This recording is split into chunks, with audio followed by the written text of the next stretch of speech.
दोस्तों, क्या आपको पता है कि एलोपैथी में जो बाल उगाने वाली मेडिसिन होती है, लाइक मिनॉक्सिडिल हो गया या फिनेस्टेराइड हो गया, इन मेडिसिन के इस्तेमाल से भी आपको इरेक्टाइल डिसफंक्शन हो सकता है, आपको यौन समस्या आ सकता है। जी हाँ दोस्तों, हमारे पास ऐसे बहुत सारे पेशेंट आए दिन आते हैं जिनको कभी भी यौन समस्या थी नहीं, लेकिन एलोपैथिक मेडिसिन इस्तेमाल करने के बाद, यानी मिनॉक्सिडिल या फिनेस्टेराइड इस्तेमाल करने के बाद उनका अंदर इरेक्टाइल डिसफंक्शन जैसी प्रॉब्लम उत्पन्न हो गया। तो ऐसे ही कुछ समस्या लेकर आज से 4 महीना पहले एक पेशेंट हमसे ऑनलाइन कंसल्ट किए थे। इस पेशेंट को एलोपेशिया एरियाटा हुआ था और इस पेशेंट को होम्योपैथी के बारे में कुछ खास नॉलेज थी नहीं, और इसीलिए वो डर्मेटोलॉजिस्ट के पास गए थे अपना एलोपेशिया को ट्रीट कराने के लिए। और वहाँ उनको मिनॉक्सिडिल के साथ साथ केराटैब नामक एक बायोटिन टैबलेट भी उनको खाने के लिए रेकमेंड किया गया था। अब मिनॉक्सिडिल क्या होता है, जहाँ पे बाल नहीं है आपको वहाँ पे स्प्रे करना होता है। ये जो पिक्चर मुझे पेशेंट ने भेजा है, ये जो आप देख रहे हैं स्क्रीन पर, इसी को बोलते हैं मिनॉक्सिडिल।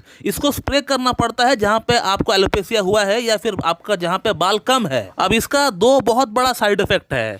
इसका पहला साइड इफेक्ट ये होता है कि आपका बीपी को ये हाई कर देती है, आपका हार्ट बीट को ये बहुत फास्ट कर देती है। इसका अगला जो साइड इफेक्ट है वो है इरेक्टाइल डिसफंक्शन, जो कि बहुत ही बुरा साइड इफेक्ट है। बहुत ही तेजी के साथ आपका अंदर इरेक्टाइल डिसफंक्शन का समस्या ये उत्पन्न कर देती है ये मेडिसिन। आप देख सकते हो कि पेशेंट ने सिर्फ 20 डेज, सिर्फ 20 दिन मिनॉक्सिडिल का इस्तेमाल किया है, और 20 दिन इस्तेमाल करने के बाद उनका अंदर कैसा साइड इफेक्ट हो गया ये आप उनका बातों से पता लगा सकते हैं। सिर्फ 20 दिन हुए हैं मिनॉक्सिडिल को इस्तेमाल करते हुए, और साइड इफेक्ट देखिए, पेशेंट का हार्ट बीट बढ़ गया, बीपी बढ़ गया और इरेक्टाइल डिसफंक्शन भी हो गया। इन मेडिसिन का साइड इफेक्ट है ये तो मुझे बहुत पहले से ही पता है, लेकिन इतना एडवांस साइड इफेक्ट है ये मैं फर्स्ट टाइम देख रहा हूँ इस पेशेंट में, कि 20 दिन में इतना ज्यादा प्रॉब्लम बढ़ गया। इनको मजबूरन ट्रीटमेंट छोड़ना ही पड़ गया।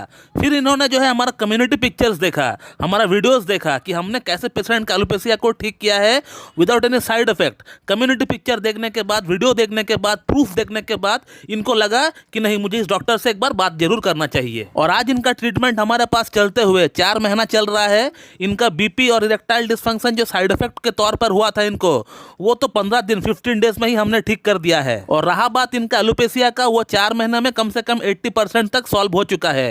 ये जो पिक्चर उन्होंने जो मुझे भेजा है ये आप देख सकते हैं, उससे कंफर्म कर सकते हैं कि कितना इंप्रूवमेंट हो गया है। इनका प्रीवियस पिक्चर जब ट्रीटमेंट स्टार्ट कराने के लिए जब हमसे आए थे उस समय का पिक्चर मेरे पास था गैलरी पे, बट वो डिलीट हो गया, तो नहीं तो मैं आपको वो भी दिखा देता। अब सवाल ये आता है कि इनको हमने कौन सी मेडिसिन दी थी कि इनके इरेक्टाइल डिसफंक्शन, बीपी भी ठीक हो गया जो कि साइड इफेक्ट के तौर पर हुआ था मिनॉक्सिडिल का, और इनका जो मेन समस्या था एलोपेशिया का वो भी ठीक हो गया। तो इनका जो सिम्टम्स थे वो पूरी की पूरी सल्फर से मैच कर रहा था। He is a hot patient, इनको गर्मी बर्दाश्त नहीं होता है, इनका पैर के तलवे में, इनका टोस में जलन होता है, और जब खाना खाता है उस दौरान बीच बीच में पानी पीता है। और ये पेशेंट हर दिन नहाता नहीं है, नहाता भी अगर है तो सही से नहाता नहीं है, पूरी तरह साबुन लगाकर नहाता नहीं है, जो कि सल्फर का मेन सिम्टम होता है, मेन कैरेक्टरिस्टिक सिम्टम होता है। तो इसीलिए मैंने इनको सल्फर रेकमेंड किया 0/5 से। 0/5 से लेकर अब तक हमने 0/12 तक इनका अंदर चलाया, और इंप्रूवमेंट देखिए कितना बढ़िया इंप्रूवमेंट हो गया। लेकिन आप लोग ये कतई ना समझे कि एलोपेशिया एरियाटा को ठीक करने के लिए सल्फर होम्योपैथी की एकमात्र मेडिसिन है। सल्फर को छोड़कर और भी ढेरों मेडिसिन है होम्योपैथी में जो कि अलग अलग सिम्टम्स के अनुसार काम करती है और एलोपेशिया एरियाटा को ठीक भी करती है। तो आप लोग मेहरबानी करके एलोपेशिया एरियाटा के लिए सल्फर का इस्तेमाल ना करें खुद से।